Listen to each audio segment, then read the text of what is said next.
not know that they have it. Kaya nga, short of say, paulit-ulit na lang tayo for the sake of, para hindi kayo tamaan, no? Kasi nga, hindi tamaan ng high blood. Measuring your blood pressure is the only way to know whether you have high blood pressure. That's the reason why kahit pa 10 times, sabi ko. No? Kasi for sure, no? Akyat, baba, okay lang kung konti lang yung diferensya from the normal. But the moment na sobrang taas, no? Okay, sobrang baba, nakatama yun. No? Now, what are the causes and risk factors? Modifiable. Pwedeng baguhin.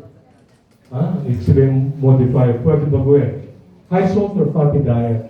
Naku, sarap ng mga kainan ngayon. Ito, mabibigti ba tayo? Lack of physical activity. Nakahiga ka lang. Doon, ayaw ko gumalaw eh. Kasi tinatamad ako eh. Inaantok ako eh.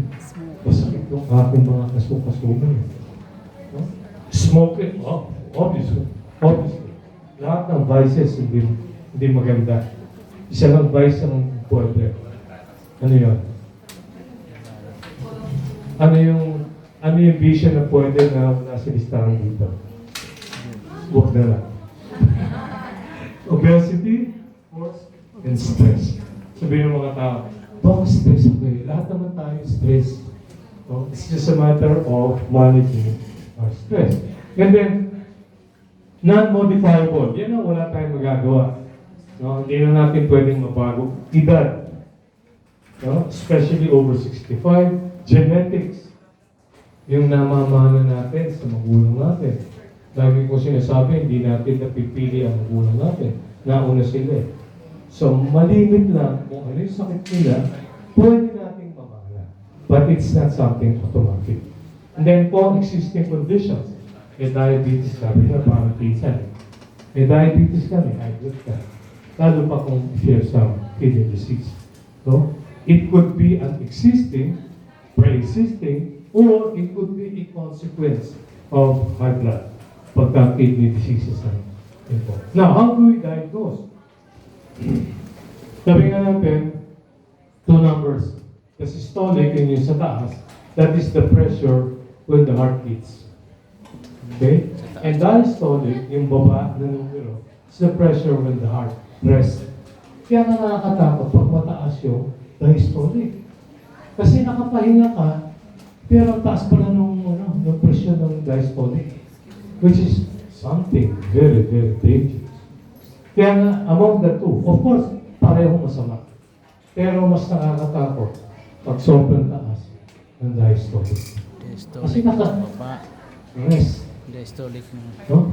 Ngayon, sabihin mo nyo, Doc, paano yung ECG? Okay? Paano kung lumabas yung ECG ko, Doc, normal. Doesn't mean anything. Why? Yung ECG, it's a resting examination. Nakahinga ka lang eh. Nakalagay yung electrodes. Wala kang ginagawa. So, pwedeng walang reaction na hindi maganda puso. That's the reason why sometimes you are advised to undergo stress test, treadmill. Kasi gradual yun, di ba? Para kung naglalakad ka. And habang naglalakad ka, habang nag-increase yung speed, doon pwede magkaroon ng reaction yung puso mo. So that's the reason why importante yan. Pag negative or normal ECG doesn't mean anything. But the moment may abnormal findings na ECG, siguradong significant na yan, importante yan. Diagnosis requires elevate readings on 2 or more separate days. Hindi nga lang 2 or more. Kahit na mas mahaba. No? The point is, kailangan nakikita natin. If it's close to normal, no? Persistently or consistently, for so many days, weeks, pwede kang makahinga. Pero the moment, bago yung emotions mo, it's better to take your blood pressure. Kasi baka mamaya, biglang tumaas. Kasi may mga pagkakataon, kahit normal yung average blood pressure mo. Pero the moment na may pagbabago sa emotions mo, pwede sila tumakas. Yung mababa, walang problema eh. Hindi ka mamamatay kung mapaalis zero. This is impossible. Laging ang problema pag mataas yung blood pressure. Okay? So now, what are the complications? No, untreated hypertension can lead to, siyempre number one, heart diseases. Why? I'll give you a scenario. No, okay lang, sample. Habang tumataas, siya natin pag malapot yung inyong dugo, which is quite normal. No? Pag nagpa-blood chem kayo, makita yung cholesterol ninyo, triglycerides, the LDL, puro mataas. It only says one thing.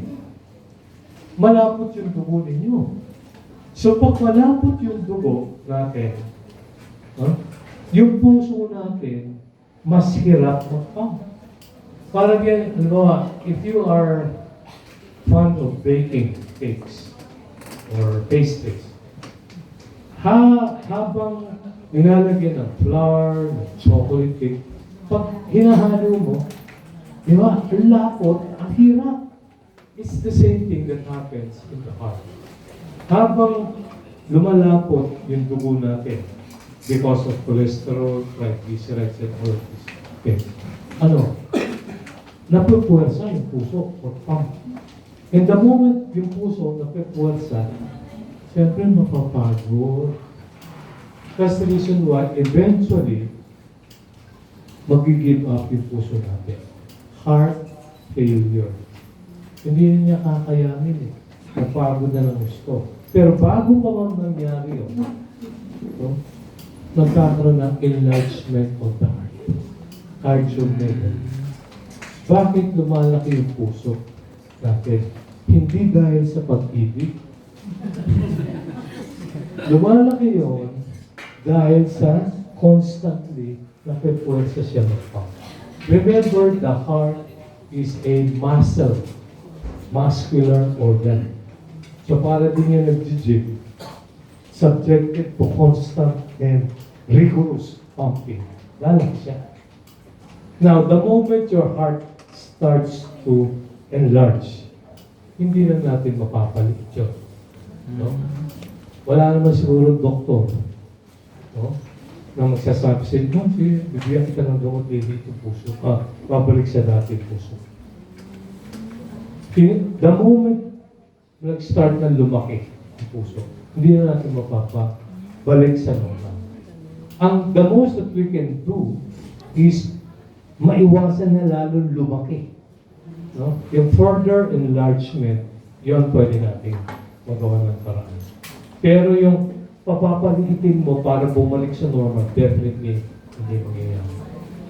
Okay? Kaya sama-sama na ang problema pag may high blood. Tapos, tumataas pa yung pressure mo, no? Lalo nang nahihirapan yung puso. You remember, ang pinaka masipag na organ natin sa katawan is the heart. Sabi mo, hindi na tumitigil. Kung ilang taon ka na, just remember, ano yung heart rate or pulse rate? 60 to 100 per minute. I-multiply mo yon by 60 per hour. I-multiply mo by 24 per day. I-multiply mo by 365 days per year. Ilang taon ka na i-multiply? You can just imagine how many beats na nangyari. From that time, hindi ka pa lumalabas sa sinapupunan ng mother mo, may heartbeat na. Di ba? In fact, as early as 6 weeks pregnancy, may heartbeat na yung mo. So you can just imagine kung gaano kahaba yung beating ng puso na. So dapat, we make sure na naaalagaan natin. We need to make a tree. We need to make a tree. Unit 3. Omega 3.